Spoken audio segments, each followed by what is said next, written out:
Hello hi. അപ്പോൾ നമ്മളിന്ന് ആദിമോന് cycle എടുക്കാൻ വേണ്ടി പുത്തൂർ കടയിൽ നിൽക്കുവാണ് കേട്ടോ. കുറേ നാളായിട്ട് അവൻ സൈക്കിൾ വേണം വേണമെന്നും പറഞ്ഞിങ്ങനെ കയറി വാശി പിടിക്കുന്നുണ്ട്. അപ്പോൾ ഇന്ന് വാങ്ങിച്ചു കൊടുക്കാമെന്ന് വിചാരിച്ചു. അപ്പോൾ ഞങ്ങൾ പുത്തൂർ ഷോപ്പിലാണ് നിൽക്കുന്നത്.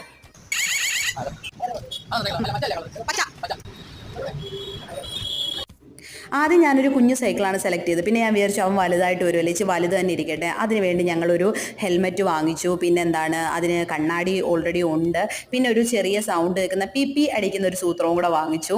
അത് കഴിഞ്ഞിട്ട് അവൻ ഉറങ്ങിക്കിടക്കുവാന്ന്. അപ്പോൾ സർപ്രൈസ് ആയിട്ട് പോയി അവനെ വിളിച്ചുകൊണ്ട് വന്നിട്ട് അപ്പോൾ അവൻ്റെ മുഖത്തെ ആ ഒരു സൈക്കിൾ കണ്ടപ്പോഴേ അവൻ്റെ ഒരു സർപ്രൈസ് കാണണമായിരുന്നു. നല്ല രസമായിരുന്നു. പിന്നെ അയാൾ വണ്ടർ അടിച്ചിരിക്കുമായിരുന്നു, ഒട്ടും പ്രതീക്ഷിച്ചില്ല. പണ്ടൊക്കെ നമുക്കൊരു സൈക്കിൾ വേണമെന്ന് പറഞ്ഞപ്പോഴത്തേക്ക് എനിക്കിപ്പോഴും ഓർമ്മയുണ്ട്, എനിക്കൊരു സെക്കൻഡ് ഹാൻഡ് സൈക്കിളാണ് കിട്ടിയത് കേട്ടോ. അപ്പോൾ നമ്മുടെ കുഞ്ഞുങ്ങൾക്ക് പുതിയത് വാങ്ങിച്ചു കൊടുക്കുമ്പോൾ നമ്മുടെ മനസ്സിനകത്തൊരു ഭയങ്കര സന്തോഷം, അത് പറഞ്ഞറിയിക്കാൻ പറ്റാത്തൊരു സന്തോഷമായിരുന്നു. അപ്പോൾ അത്രയേ ഉള്ളൂ. എല്ലാവർക്കും tata, bye bye, see U.